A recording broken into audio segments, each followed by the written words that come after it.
কেমন আছো বন্ধুরা? আশা করি তোমরা সবাই ভালো আছো। আজকের ভিডিওটা আমার ছাড়তে দেরি হয়ে গেল, তার জন্য আমাকে ক্ষমা করে দিও। বেশি কথা বলে টাইম নষ্ট না করে আজকের ভিডিওটা স্টার্ট করা যাক। আগের এপিসোডের লাস্টে আমরা দেখেছিলাম আজার পেছনে একজন এসে দাঁড়িয়েছিল, টেনশনের লিডার। ওখানেই ওই এপিসোডটা শেষ করে দেওয়া হয়েছিল। আজকে আমি বলবো তারপরে কি হয়েছিল। এপিসোড চালু হওয়ার সাথে সাথেই রেন আজার উপরে অ্যাটাক করে। রেন মানে হলো গিয়ে যে টেনশনের লিডার, সে হলো গিয়ে রেন। অ্যাটাক করার পরে দেখা যায় যে আজার হাতটা পুরো ফুটো হয়ে গেছে, আর আজা নিজেকে ওরম ভাবেই হিল করে নিল সঙ্গে সঙ্গে। কিন্তু আজা বুঝতে পারে না যে ওখানে কি হচ্ছে আর ও ওকে কেন মারলো। ওই সিনটার পরে একটা ছোট ইন্ট্রো দিয়ে দেয়। ইন্ট্রোর পরে দেখানো হয় ফুচি ওই দৈত্যটার সামনে বসে আছে আর বলছে, যা তুই, এখন আমার কাউকে ইচ্ছা নেই খুন করার। এটা বলে ও ওখান দিয়ে পেছনে হাঁটতে থাকে আর দৈত্যটাও পেছন দিকে ঘুরে চলে যায়। ওটা বলে ফুচি ওইখান দিয়ে ওই গুহাটার ভেতরে চলে যায়। তোমরা যদি আগের ভিডিওটা না দেখে থাকো তাহলে আগের ভিডিওটা গিয়ে দেখো, ওটাতে আমি আগের ভিডিওর সবকিছু এক্সপ্লেন করে দিয়েছিলাম। ফুচি ওখানে পৌঁছানোর পর শিগিরি বলে, ফুচি মেয়ের অবস্থা তো খুব খারাপ, ওর এখনো জ্বর নামেনি। শিগিরি বলে, এই মেয়েটা কে আর ও কি? ফুচি বলে, ও টেনশনদের মতো কেউ, ওর পাওয়ার দেখে আর কোনো সন্দেহ নেই। তারপরে ফুচি বলে ওঠে, ওর জ্বরের জন্য আমার কাছে তো বেশি কিছু নেই, কিন্তু আমি দেখছি কি করা যায়। ওটার পরে মেয়েকে বলে, তুমি যে টেনশন, এর ব্যাপারে কিছু জানো, আমাদেরকে বলো। তাহলে তুমি যদি আমাদের সত্যিটা বলো, তুমি কে, তোমার উদ্দেশ্য কি, তাহলে হয়তো আমরা তোমাকে ক্ষমা করে দেবো। কিন্তু মেয়ে কিছু বলতে পারে না, করতে থাকে। উজুরিয়া বলে, আরে ওর ওই অবস্থাতে ও কথা বলতে পারছে না, ও কিভাবে বলবে কথা? ফুচি বলে, হ্যাঁ কথাটা তো ঠিকই। শিগিরি বলে ওঠে, হ্যাঁ ওর এই অবস্থাতে বেশি জোর দেওয়াটা ঠিক হবে না। ফুচি বলে, হ্যাঁ ঠিক আছে, আমার এসবের বেশি এক্সপিরিয়েন্স নেই, তুই আমাকে হেল্প কর শিগিরি। তারপরে সিন কাট হয় আর দেখা যায় গাবিমারু বসে ধ্যান করছে এক জায়গায়। পেছন দিয়ে টামিয়া ডেকে বলে, কি সাবিমারু, আমাদের এখানে কেন ডেকেছো? তখন গাবিমারু বলে ওঠে, আমার মেমোরি ঠিক হয়ে গেছে, আর বলে, আমি হারিয়ে ফেললাম আমার ওই ফাইটিং এর দিনগুলো। তারপর গাবিমারু বলে ওঠে, তোমাদের দেখেছি এখানে আমার সাথে মারামারি করার জন্য। তামিয়া তারপর বলে ওঠে, হ্যাঁ আমাদের সবার সঙ্গে। গাবিমারু বলে, ট্রাই তো করে দেখো।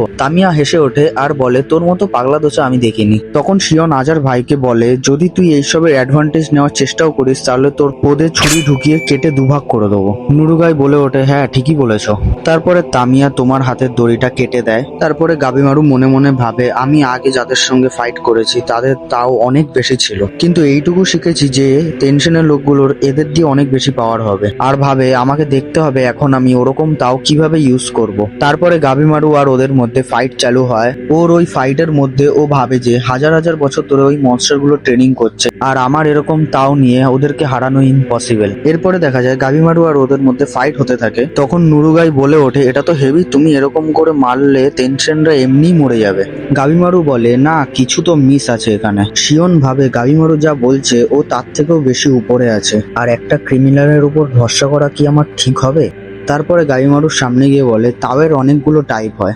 গাবিমারু বলে, হ্যাঁ সত্যি টাইপ? শিয়ন বলে, ঠিক করে যদি শিখতে পারো তাহলে তুমি ইমমর্টালদেরও মারতে পারবে। ওখান দিয়ে তোমা তামিয়াকে বলে, প্লিজ আমাকে কাটানো চালানো শেখাও, আমি যাতে নিজেকে মারামারির মধ্যে বাঁচিয়ে রাখতে পারি, প্লিজ আমাকে শিখিয়ে দাও। তামিয়া বলে, কি ভেবেছিস তুই, তুই যা করেছিস আমাদের সঙ্গে, আমি তোকে তারপরও ভরসা করবো, তোকে শিখিয়ে দেবো? তোমা তখন তামিয়াকে ভরসা দেওয়ানোর জন্য নিজের চুলটা কেটে দেয়, কেটে ফেলে দেয়। তারপর তোমা বলে, আমার চোখের মধ্যে দেখো, হয়তো আমাকে ভরসা করা যায় না, কিন্তু আমি আর আগের মতো নেই। তামিয়া বলে, আমি ভেবে দেখবো, আর উঠে চলে যায় পেছন দিকে ঘুরে। তারপরে তোমা পেছন ঘুরে দেখে যে পেছনে তোমা উঠে পেছন পেছন আসছে, আর এদিকে তোমা পেছন পেছন আস্তে আস্তে মনে মনে ভাবে যে আমি আমার দাদার সঙ্গে একবার লড়াই করা শিখে যাই, আমি সবাইকে মেরে ফেলবো, আর একটু ওয়েট করো দাদা। তারপরে সিন কাট হয়ে আজার ওদিকে যায়। আজা বলে, এর তো দোষীদের দিয়েও বেশি পাওয়ার। তারপরে দেখা যায় যে আজা আর রেনের মধ্যে ফাইট চালু হয়ে যায়। বেশি ভিডিও দিতে পারবো না, জানোই তো কপিরাইট পড়ে যাবে, আর কপিরাইট পড়ে গেলে আমি আর ভিডিও করতে পারবো না। তারপরে আজা ফাইটের মাঝখানে বলে যে আমার আবার কন্ট্রোল হারিয়ে গেলে অসুবিধা হয়ে যাবে, এবার আর কন্ট্রোল হারাতে দেওয়া যাবে না। কিন্তু এটা বলার পরে নিজেকে আবার ওরকম দৈত্যর মতো তৈরি করে নেয়।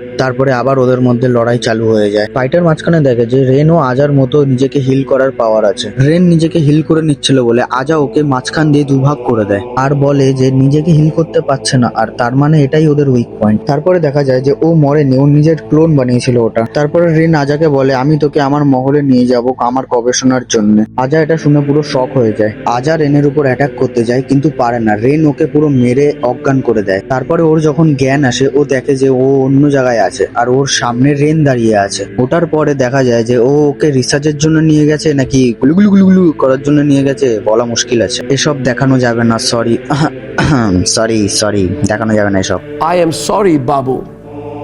সিন কাট হয়ে গোয়ার ভেতরে দেখানো হয়। আর ওখানে ফুচি বলছিল যে কার তাও কত বেশি আর তাও দিয়ে কি কি হতে পারে সেগুলোর কথাই বলছিল। আর এটাও বললো যে টেনশনরা কিভাবে জন্মেছে আর মানুষরা ওদের সঙ্গে পারবে কি পারবে না, আরো অনেক কিছু বলেছে। যদি সবকিছু বোঝাতে যাই তাহলে ভিডিওটা অনেক বড় হয়ে যাবে। তোমাদের যদি কোনো প্রবলেম হয় বুঝতে, তাহলে আমাকে কমেন্ট করে জানাও, আমি নেক্সট ভিডিও তোমাদের কমেন্ট দেখে বানিয়ে দেবো। এইটুকু জেনে রাখো যে যারা টেনশন আছে তারা মানুষের তাও খেয়ে নিজের তাও বাড়ায়, আর ওরা যদি এটা না করে তাহলে ওরা নিজেরাই মারা যাবে। আর এদিকে আজাকে সব বললো যে টেনশনরা সব ওই গাছগুলোকে বানিয়েছে। গাছগুলো মানে হোকোর মতো যারা আছে, অনেকেই আছে হোকোর মতো, তাদেরকে বানিয়েছে যাতে ওরা ইমমর্টাল হতে পারে। আর এটাও বললো টেনশনদের তাও ওদের একমাত্র বানানোর উপায়। সিন কাট হয়ে মেয়েকে দেখানো হয়। ওদিক দিয়ে হোকো বলে যে ও বেশি তাও ইউজ করে ফেলেছে, ও গাছ হয়ে যাবে আস্তে আস্তে। ওরা সবাই বলতে থাকে যে তুমি যেমন গাবিমারুকে ঠিক করেছো, তুমিও নিজেকে ওরম ভাবেই হিল করে নাও। মেয়ে বলে না, আমি করতে পারবো না, কারণ রেন আমার ওই পাওয়ারটা নষ্ট করে দিয়েছে। রেনও আমার মতো গ্র্যান্ড মাস্টারের স্টুডেন্ট ছিল,